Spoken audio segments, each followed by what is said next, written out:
Sunday afternoon, Martin shave tests. I want to refine, or rather try and restore, a lovely little razor which gave me a lot of trouble yesterday. I haven't done a honing video for a long time. Do bear with me for just a while. First of all, let me introduce you to a little beast. This is the Weltmeister, and the Weltmeister by Otto Busch. Now, Otto Busch made very high quality razors.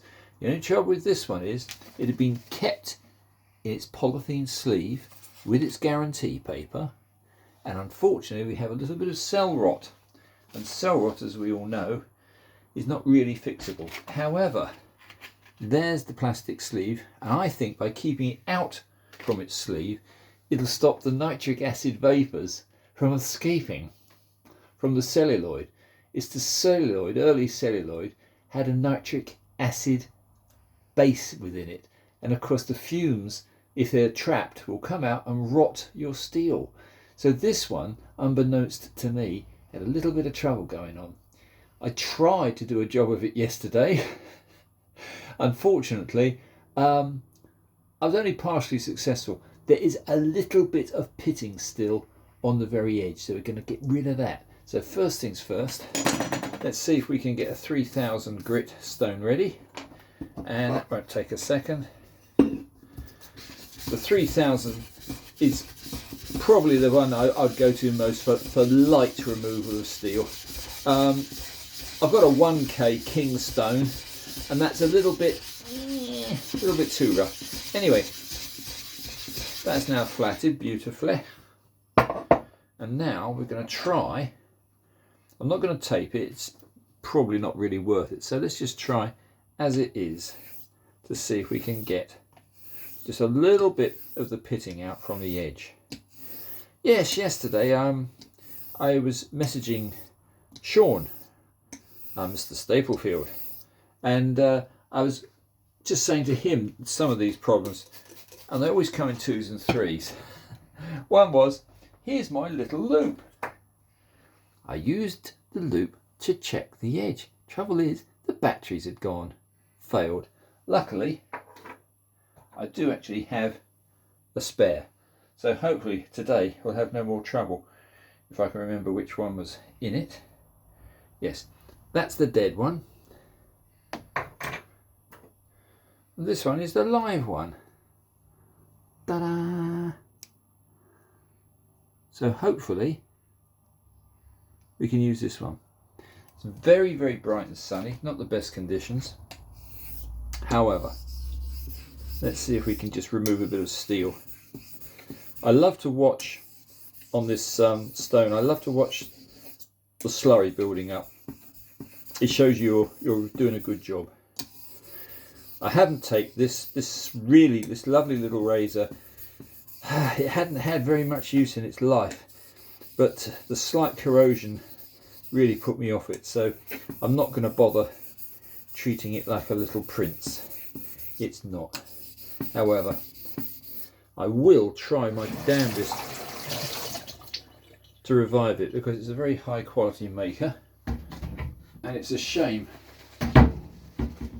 not to use it. It's a 5/8. It's got the most delicate stamping. That's usually a very good sign of quality.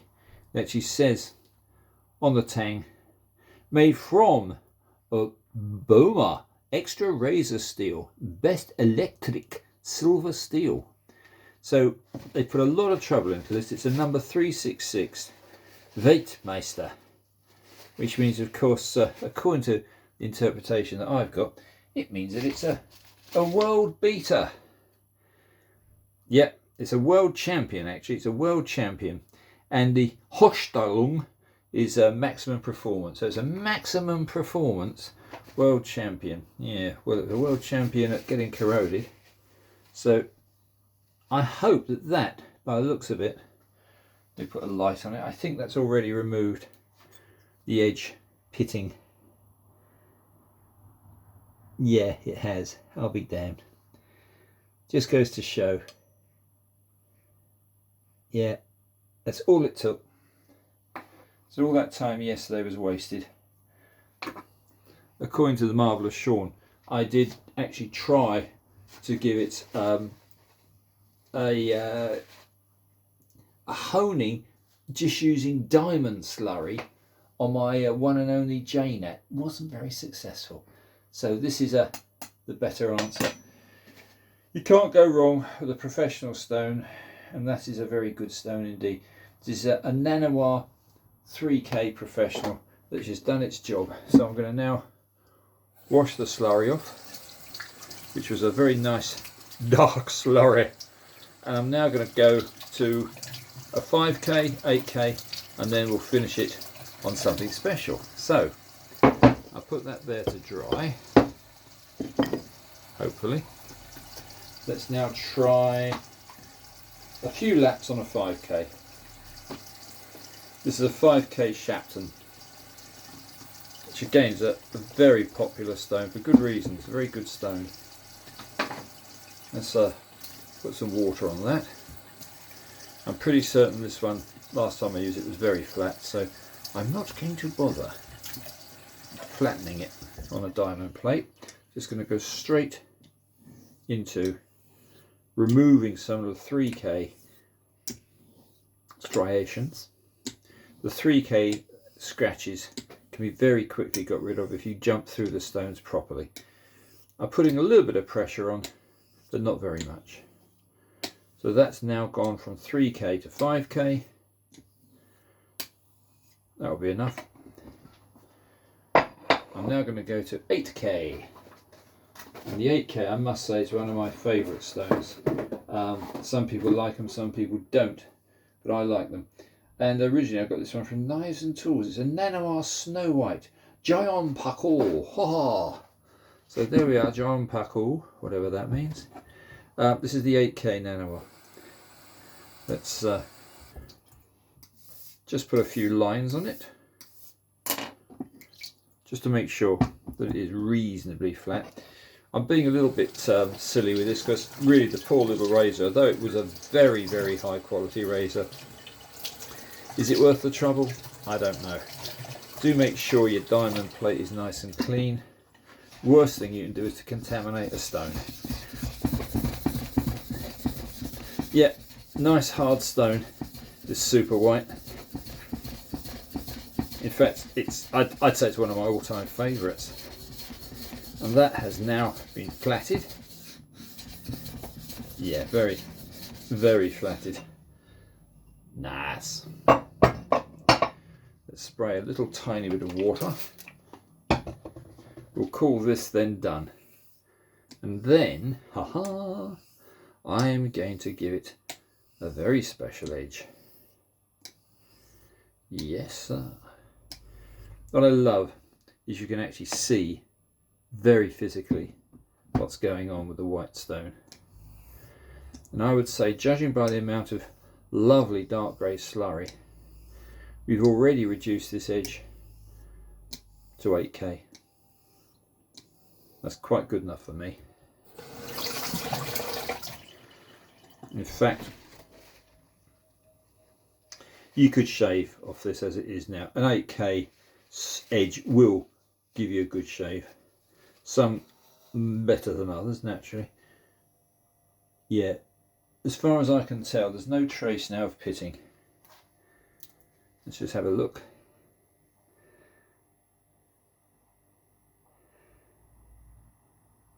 Yeah.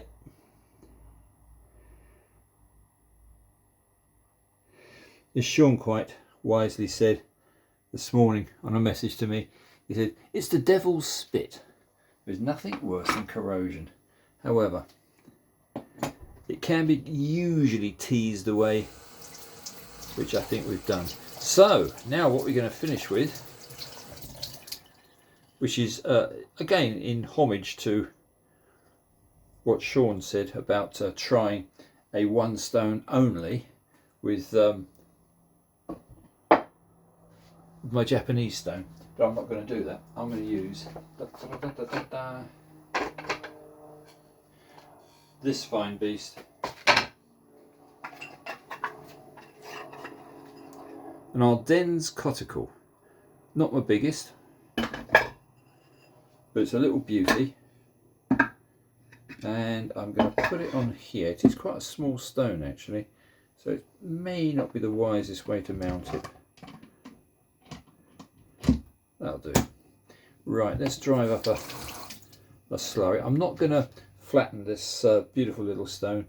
It's a very nice quality stone. I regularly have used it, so I'm going to assume that it's flat. I'm going to drive up the slurry with this little slurry stone, and we're going to now refine the edge from 8K super white nanoir. We're going to work down through this progression with every hope of getting a beautiful gentle coticule edge. So let's go to it. Starting off with a reasonably coarse slurry, just to make sure there's no residual scratches left on that edge, and almost straight away I can feel it smooth. If this stone were any smaller, I'd just use one hand. I'd hold it in my left hand and I'd hone with the right, but I think that's enough. Let's now thin that off a bit. That's a now very thin slurry. We'll soon get this down, and then it'll be stropping time, and I'll attempt to shave with it.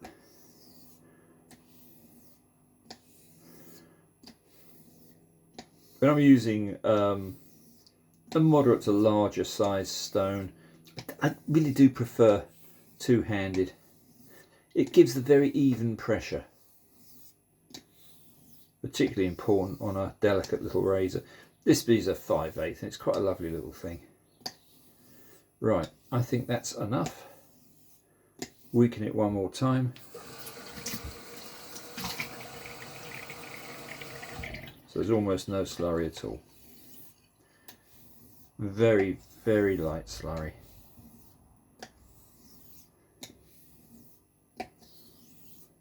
And this will be a coticule edge on a restored razor. I'm not going to go on and on about this. What I will do now, again in homage to those better than myself, wash off the residual. There's now no slurry on that at all. And now just do it freehand. Because what the idea is to actually take it from water to very thin water, and hopefully within a very few strokes it will start to stick. And when you get that sticky feel, that's probably an indicator that it's gone as far as you can get it. Make a right mess here, especially on my jersey, but never mind.